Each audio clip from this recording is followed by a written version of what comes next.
Okay, welcome to the fake news channel, and we got some updates on some things. I made this video in the beginning when we first came out with all this. When I first came out with all this, trying to, put a spotlight on how the media is basically not really the media. I mean, there's really no difference between what we call news outlets and The Office or Married with Children or any of the things that you might sit down and watch for entertainment. The news media is basically almost exactly the same thing. The only difference is they mix a few facts in there, and they really only use the facts to distract you from other things that they really don't want you to know about, and then they fill everything else up with fluff to entertain you. So you are under the illusion that you're watching the news, as if, actually, if you were really watching the news, everything that was going on would just be paraded in front of you.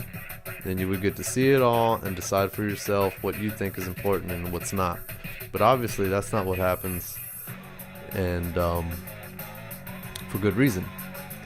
Okay, so I made this video, and when I made it, I was trying to explain how the media and the intelligence community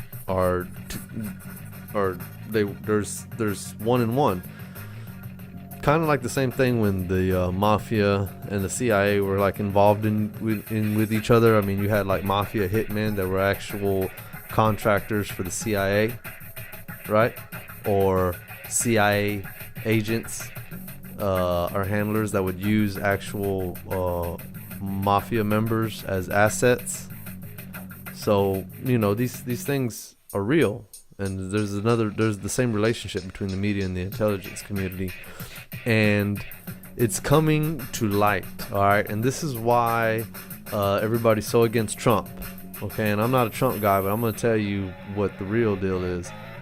He's pulling the veil back, and he's showing everybody what it's really all about as far as how Washington works and who wields the reins of power. All right, and where the shadow government lies and everything that's going on. And I'm fixing to update it to you and prove it to you that my videos are not just me talking a bunch of crap. That there's real stuff out here. So here's a video. It's a press conference of Sean Spicer, and you might have missed it if you watched it, but if you didn't, here it is, and he's going to touch down on exactly what I'm talking about. Because, Sean, the president tweeted this morning, the real story is leaks, illegal. It is leaks. But if you think about this, understand that all of this information was leaked.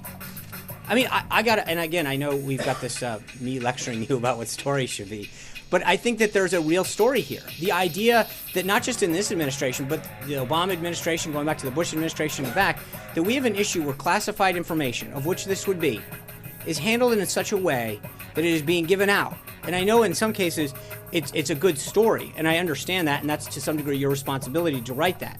But I think there's also a story here where the amount of leaks that are coming out of people that are entrusted with national security secrets and classified information are leaking it out.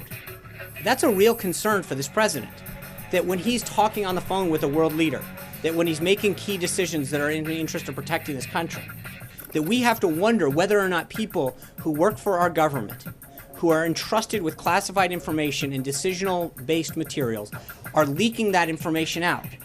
That, I do believe, is a big story that should be reported. I also believe that the president is rightly so very, very concerned about this, because it's not just something that is plaguing the current situation, but it goes back through the Obama administration, the Bush administration, the Clinton administration. When we have government employees that are entrusted with this and then leak it out, that undermines our national security, frankly.